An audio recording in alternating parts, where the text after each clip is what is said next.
This video is sponsored by Card Kingdom. If you click on the link in the description below, it'll take you to their store and they'll know I sent you there.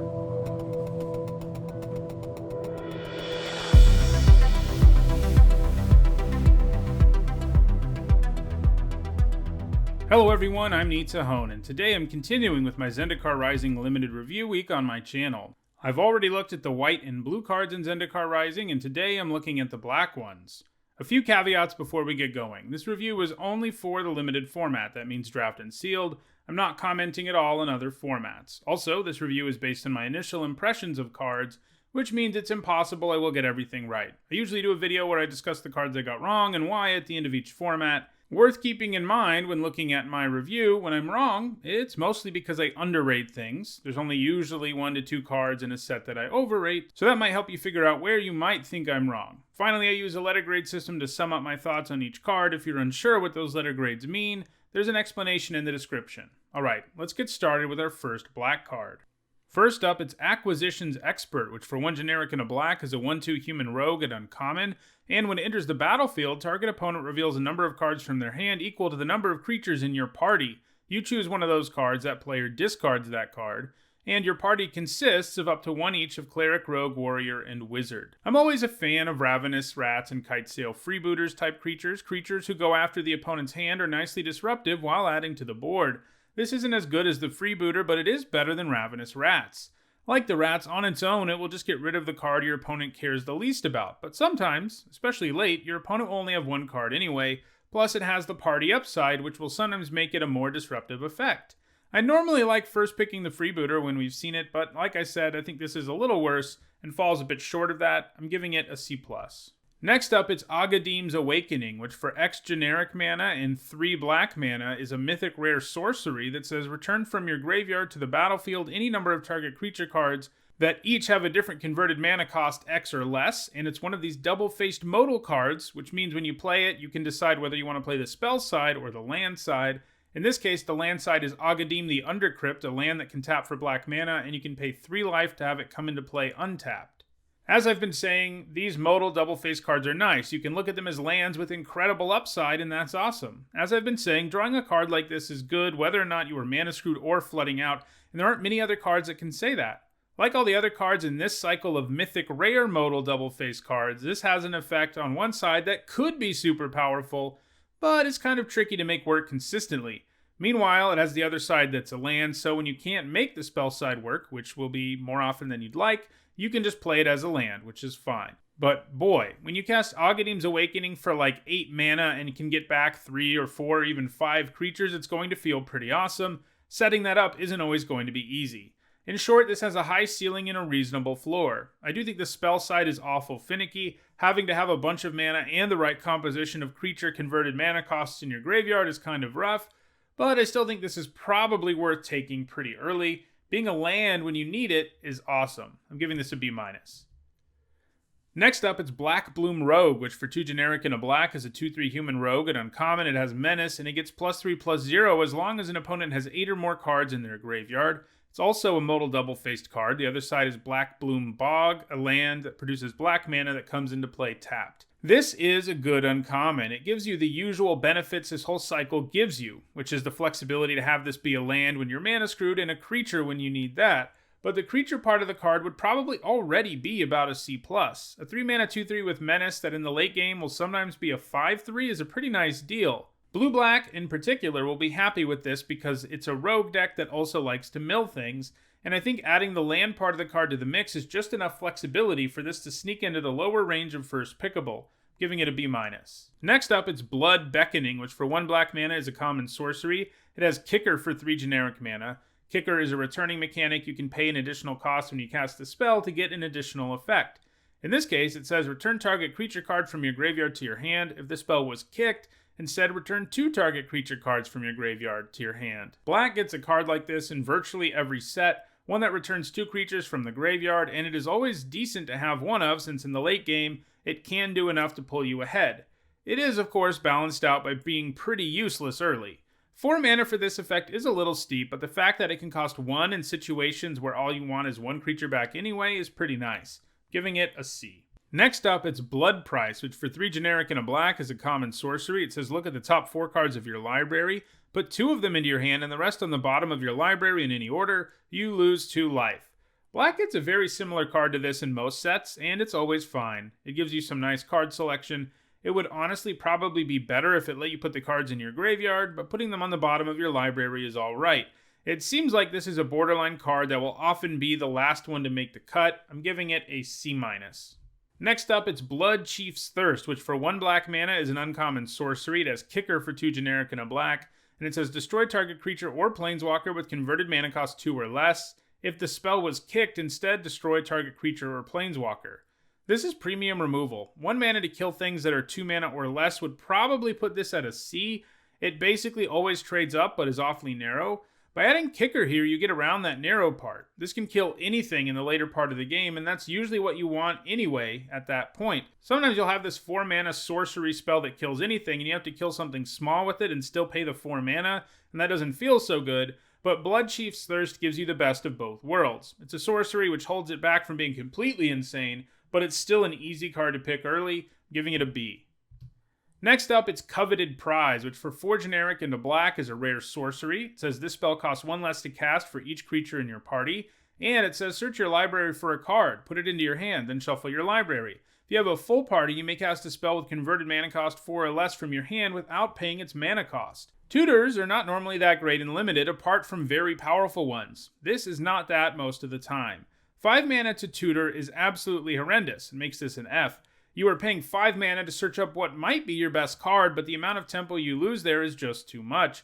You aren't getting any card advantage, just really, really expensive card selection. If you have 1 party member, this is Diabolic Tutor, and that's also not playable most of the time. Turtlegated to 3 mana, also not that great. Grim Tutor is not that good in Limited. I think you have to get it to 2 consistently to feel good about it. Now, if it is easier than I'm envisioning to get a full party, this will get a lot better since you will do something right away when you cast it, and it'll be a lot cheaper. But assembling a full party is nowhere close to a foregone conclusion. It seems doable, but certainly not easy. There are some cards that have multiple party creature types, and those could help you fill in roles that you might not be able to cover in whatever color pair you're in. And if you have those, Coveted Prize does get better because assembling a party will be much easier, but it's still nowhere close to a guarantee. I'm going to say this is an F in most decks, and a B- in a deck that really gets there on party. Next up, it's Deadly Alliance, which for 4 generic and a black is a common instant, and it says this spell costs 1 less to cast for each creature in your party, destroy target creature or planeswalker. So, if you had to pay 5 for this all the time, it would be a little short of premium. You just usually will be trading down with it, and that's always rough. Even if it is an instant that can kill just about anything, it is a lot of mana. But the good news is, you can reduce the cost of this to 4 pretty easily, and maybe in Magical Christmas Land, this might only cost 1 black mana. Okay, that last part won't happen very often, but it is upside. I would guess you will pay an average of 3.5 or so for this, and for me, that's certainly premium removal, and in the lower range of first pickable. I'm giving it a B-. Next up, it's Demon's Disciple, which for 2 generic and a black is a 3/1 human cleric at uncommon, and when it enters the battlefield, each player sacrifices a creature or planeswalker. This kind of card is always great when you're the one with more creatures. Making your opponent give up a key creature while you lose something irrelevant is a nice feeling, but it won't always work out that way. Sometimes you'll just wish you could play this for the body, but you can't always, since if it's your only creature, it sacrifices itself. Sometimes your opponent will have the better board than you, and them losing one thing won't hurt them a whole lot.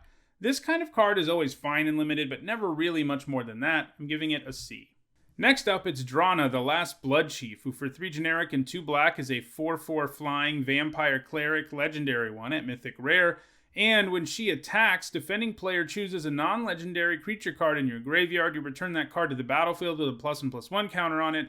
The creature is a vampire in addition to its other types. This is obviously a bomb. A 5 mana 4/4 flyer is usually a B- in most formats, and she has an incredible ability that triggers when she attacks. Sure, you need to have something in your graveyard, but when you know you have Drana coming, you can trade sort of aggressively, then play her with the plan of reanimating those things.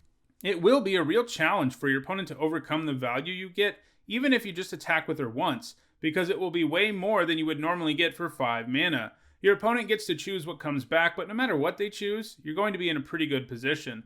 I mean, let's say you get back a Grizzly Bear with her. That means you paid 5 mana for a 4/4 flying and a 3/3. That's a nice deal, right? And that isn't a pie-in-the-sky scenario either. That will just happen, and she keeps reanimating things if you happen to have more creatures in there, and she can keep attacking. Good luck ever winning if she attacks you twice. The value here is what makes her a bomb. You know, in addition to actually just being a good creature all on her own. She can stabilize your board even if you're behind in many situations. I'm giving her an A. Next up, it's Drana's Silencer, which for 5 generic and a black is a 3/2 vampire rogue at common, and when it enters the battlefield, target creature an opponent controls gets -X/-X until end of turn, where X is the number of creatures in your party. Man, if you can consistently have this be a Ravenous Chupacabra, it's going to be really, really good. For a more recent comparison, it reminds me of the Blight Breath Catoblepis from Theros Beyond Death, but I do think it is generally going to be worse. The Catoblepis on its own was a 6-mana 3/3 that -2/-2'd something when it entered the battlefield.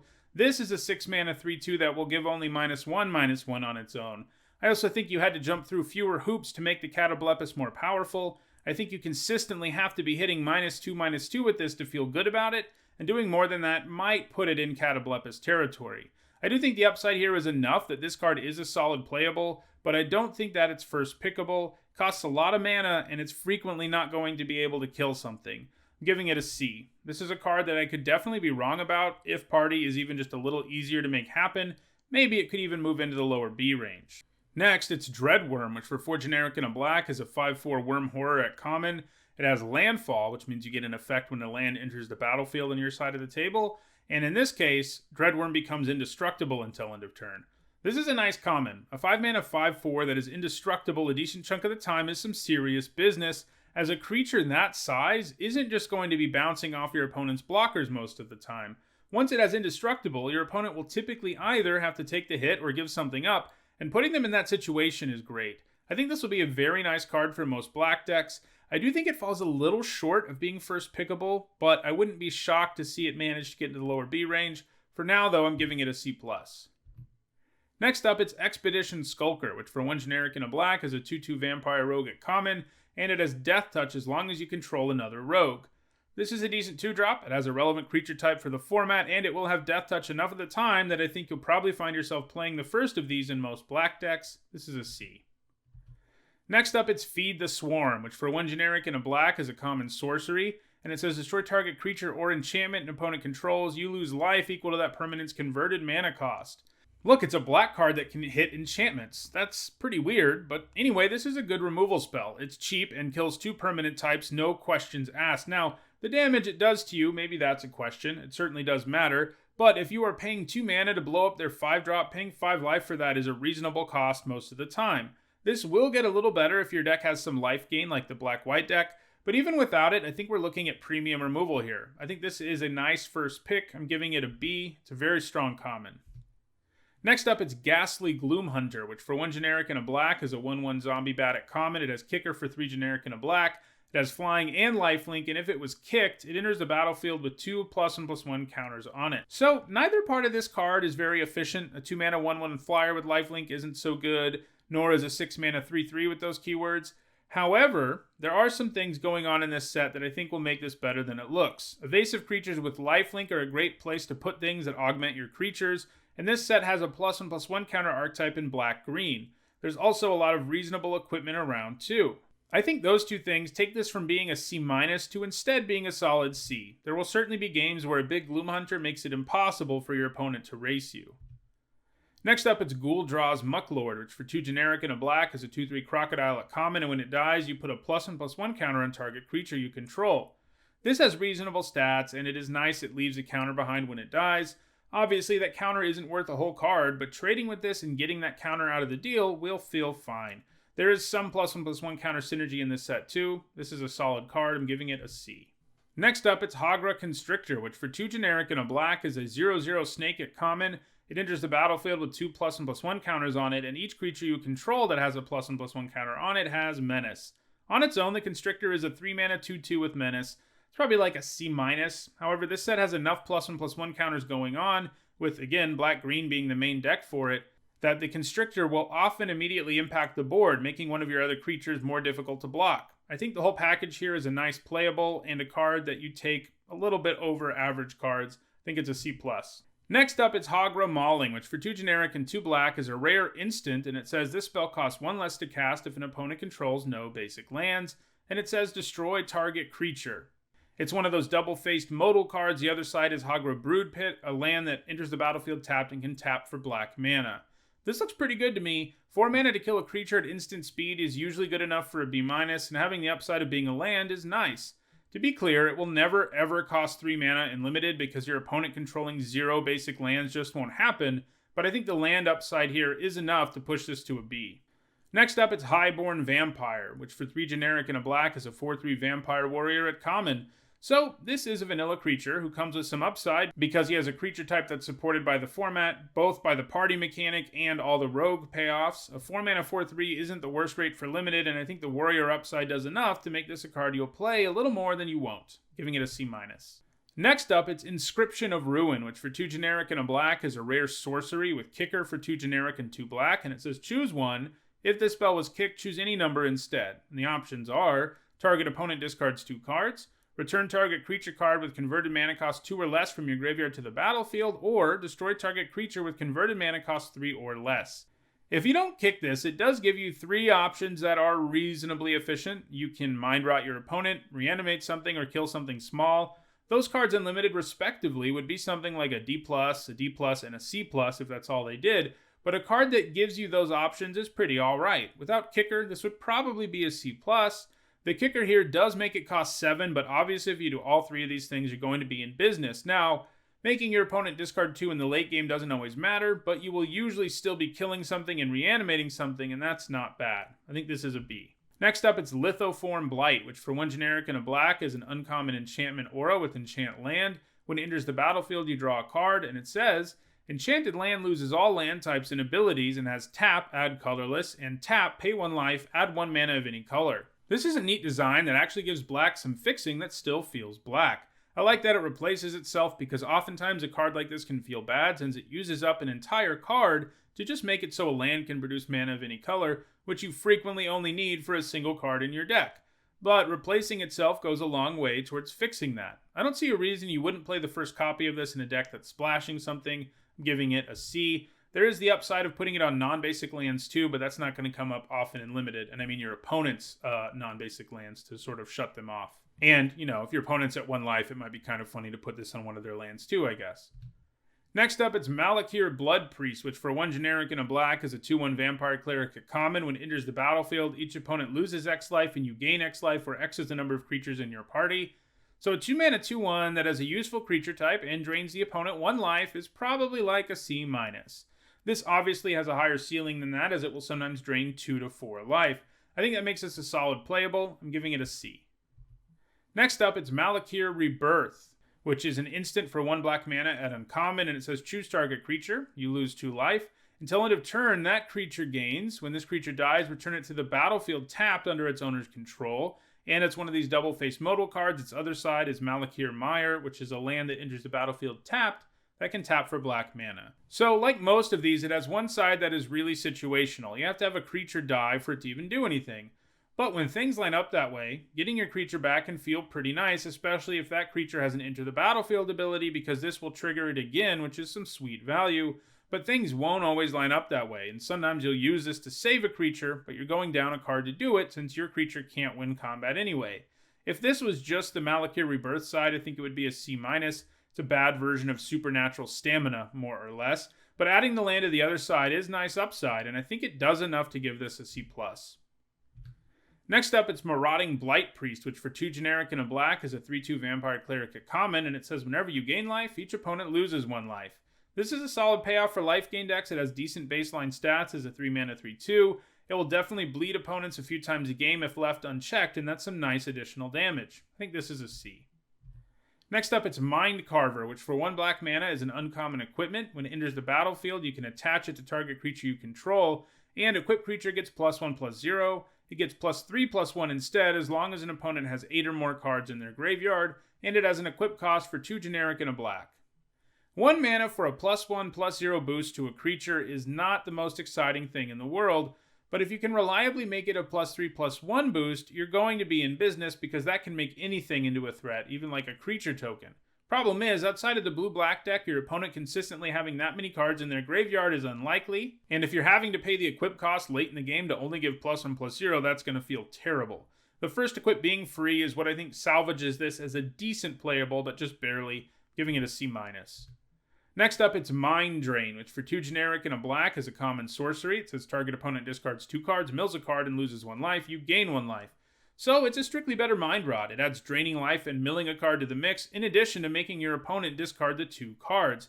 Mind Rod is a D or D+ in most limited formats. This is because how good a card like it is varies wildly, depending on the state of the game. Playing it early sometimes isn't so good because it means you aren't adding to the board on turn 3, and getting it late can be bad too because your opponent's in top deck mode. Mid-game or so is where it is at its best. Mind Drain adds enough extra stuff to the mix to overcome Mind Rod's usual problem though.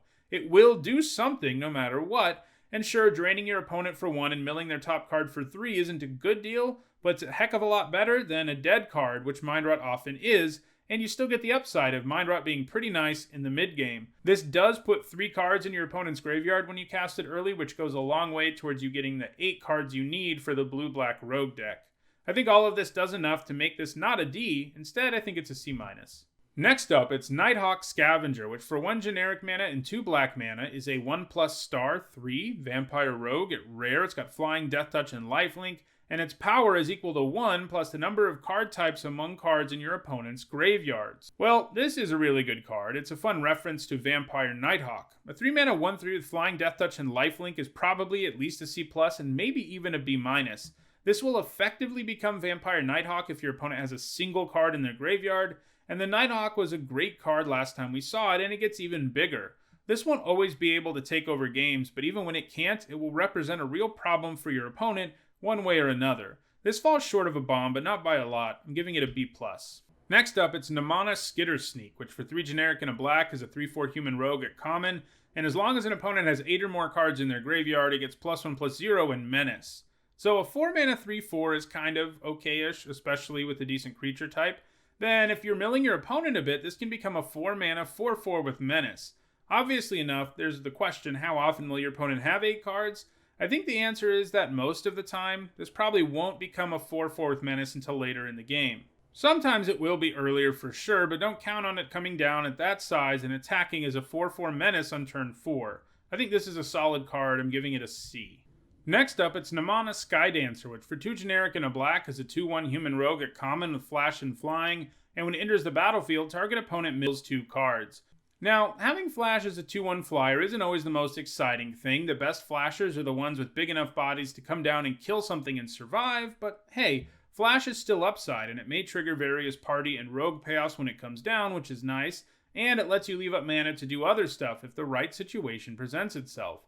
Then milling 2 cards is a real thing in this format, since if you're in blue-black, you will usually have at least a few cards, like those we've seen already, that get better with 8 or more cards in the opposing graveyard. I think this is a C+. Next up, it's Null Priest of Oblivion, which for 1 generic and a black is a 2/1 vampire cleric at rare. It has kicker for 3 generic and a black. It has menace and lifelink, and when it enters the battlefield, if it was kicked, return target creature card from your graveyard to the battlefield. Well, a 2 mana 2/1 with lifelink and menace is probably at least a C+.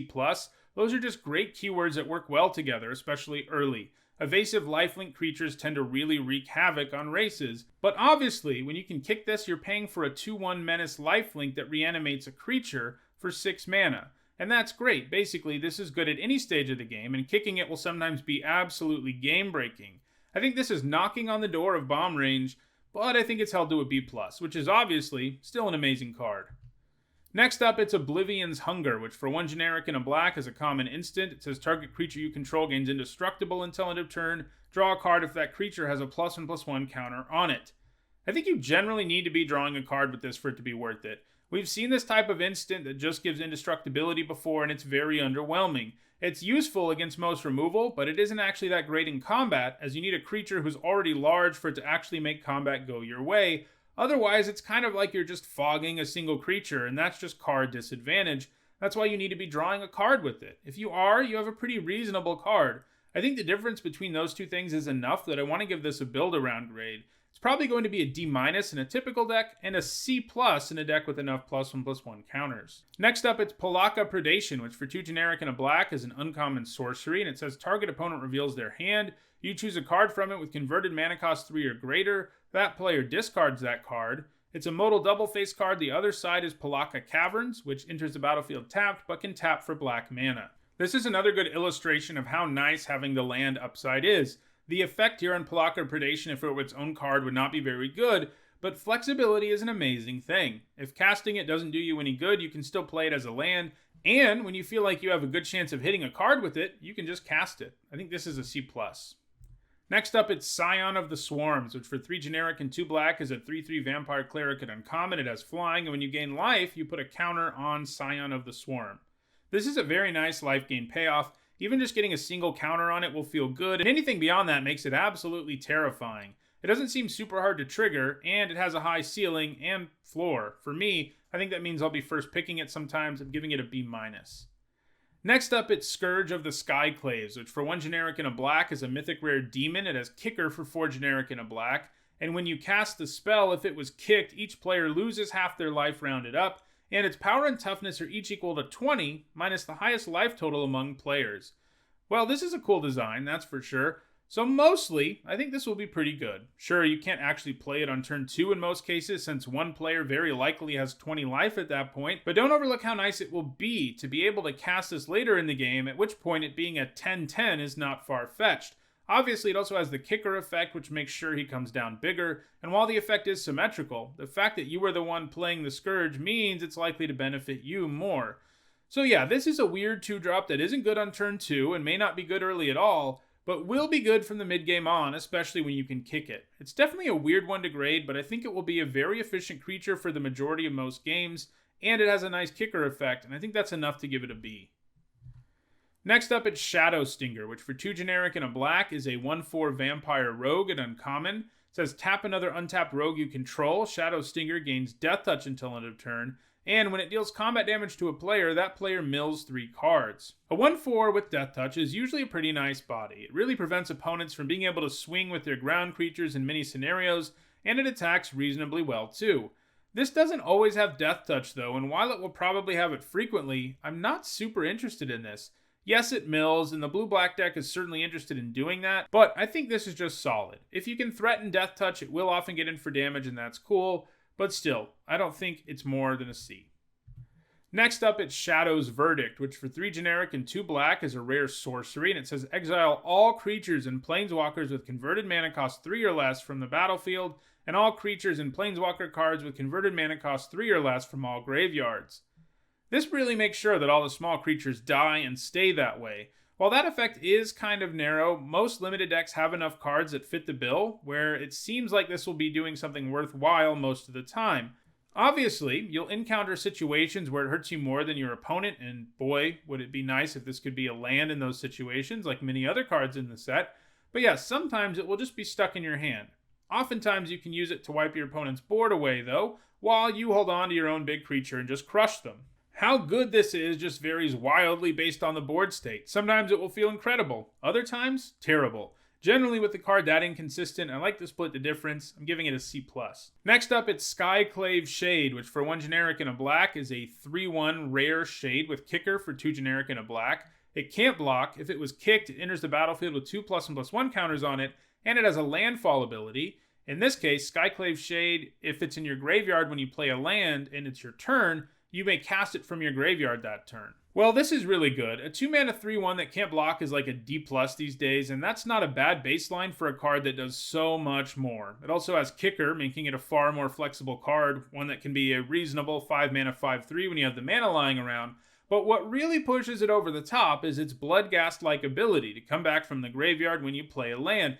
Now, obviously, you have to cast it instead of it just coming back like Bloodghast does, but that's fine. If you can just bring this back as a 5/3 a couple of times, your opponent will definitely be in a world of hurt. Your opponent will likely have to trade with it, and that's the kind of value over time that will just be great for you. Flooding out? No problem. Just bring back your Skyclave Shade. Now, it can't block, which is good, because if it was great attacking and blocking, it would be insane, but it's still really, really good. High power creatures who don't stay dead are just great in limited. It does fall short of bomb status, but I think I like it enough to say it's a B+. Next up, it's Skyclave's Shadowcat, which for 3 generic and a black is a 3/3 cat horror at uncommon. You can pay 1 generic and a black to sacrifice another creature to put a +1/+1 counter on it, and whenever a creature you control with a +1/+1 counter on it dies, you draw a card. This seems pretty solid to me. It's a good +1/+1 counter payoff. It starts out as a hill giant but can get larger, while also potentially drawing you extra cards, especially in the black-green deck, which is all about counters. Note, by the way, that you can sacrifice the creature at any time for the Shadowcat. Lately, I feel like we've seen a lot of you can only do this as a sorcery on cards like this, but that's not the case here. Additionally, the cat does count itself, so provided it gets 1 counter on it, which it can make happen on its own, it will replace itself when it dies. It's hard for me to want to first pick this because of the initially unimpressive stats, feels a little clunky, but I think it is a C+. Next up, it's Soul Shatter, which for 2 generic and a black is a rare instant, and it says each opponent sacrifices a creature or planeswalker with the highest converted mana cost among creatures and planeswalkers they control. This kind of edict effect is always pretty nice. Most edicts let your opponent make the choice, but this one mostly doesn't, unless they have more than 1 creature or planeswalker with the same mana cost. Generally, you're going to get your mana's worth here. Your opponent's most expensive creature isn't always their best one, but it is often enough and limited that this will feel pretty good. This is an instant too, so you can often use it in response to another creature coming down if you want to get rid of one already on the table. I think this is premium removal. I think you first pick it in some of the packs. I'm giving it a B-. Next up, it's Subtle Strike, which for 1 generic and a black is a common instant, and it says choose one or both. Target creature gets -1/-1 until end of turn, or put a +1/+1 counter on target creature. We've seen this card before, and I quite like it as far as tricks go, because you can both weaken a creature and make yours bigger. It has 2-for-1 potential, and that can't be overlooked on a 2-mana card. The situation won't always be how it works out, but sometimes you'll be able to kill an X1 and pump your creature to win combat against something else, and it's great that the boost is permanent from the counter. Even if that doesn't line up, the flexibility of this card does usually mean it will help your creatures win combat one way or another. It might sound like I'm really high on this, but keep in mind it's still a trick, and even the nicest tricks are often just solid cards. This is because of the danger of getting 2-for-1, although this does mitigate against that a little bit thanks to 2 separate effects, but still, I think it's a C. Next up, it's Tabarok's Hope's Demise, who for 2 generic and a black is a legendary demon cleric. At rare, it's got flying, and it has lifelink as long as it has 5 or more +1/+1 counters on it. And whenever another non-token creature you control dies, you put a +1/+1 counter on Tabarok's. If that creature was a cleric, you may draw a card. If you do, you lose 1 life. So worst case, this is Windrake. That's a card that makes the cut more often than it doesn't, but this has a whole bunch of other text. Getting bigger when your creatures die is nice, and also drawing cards off of clerics who die is great too. It getting 5 counters on it isn't super likely, but hey, that is still upside. Tabarok's is definitely a magnet for removal, but left unchecked, it will take over games. The small starting size holds it back from being a bomb, but it's still really powerful. You first pick this most of the time, I'm giving it a B. Next up, it's Thwart the Grave, which for 4 generic and 2 black is an uncommon sorcery, and it says this spell costs 1 less to cast for each creature in your party. Return target creature card and up to 1 target cleric, rogue, warrior, or wizard creature card from your graveyard to the battlefield. I think this is really good. It could have been rare. It's potentially the best uncommon in the set. Even if you have 0 party members, this will usually be reanimating 2 things from your graveyard. Sure, to get 2 things back, you will need at least 1 creature with a party creature type in your graveyard, but that isn't exactly a hard ask in this format. Paying the full 6 mana for 2 reanimated creatures is definitely worth it, and if that's all this was, I would think it was at least a C+. It's a bit costly and requires some setup, but it has a huge impact. But this is actually better than that, because you will frequently be casting it for 5 or less mana, which if you're really lucky, can make it only cost 2 mana. It's not very likely that happens though, but that upside is definitely worth it and enough to put this into first pickable range, I think all the way up to a B. Next up, it's Vanquish the Weak, which for 2 generic and a black is a common instant, and it says destroy target creature, power 3 or less. This removal spell is fine, but not premium. It will allow you to kill most things in this format, and the fact that it's an instant is nice, because it means you'll be able to use it in response to tricks and the like. And in limited, there are a decent number of 3-power creatures that actually cost more than 3, so yeah, this will get the job done fairly efficiently, but not efficiently enough to be first pickable. I'm giving it a C+. Next up, it's Zoth Consumption, which for 4 generic and 2 black is an uncommon sorcery. And it says each opponent loses 4 life and you gain 4 life. It's a modal double-face card. The other side is Zoth Bloodbog. It's a land that enters the battlefield tap but can tap for black mana.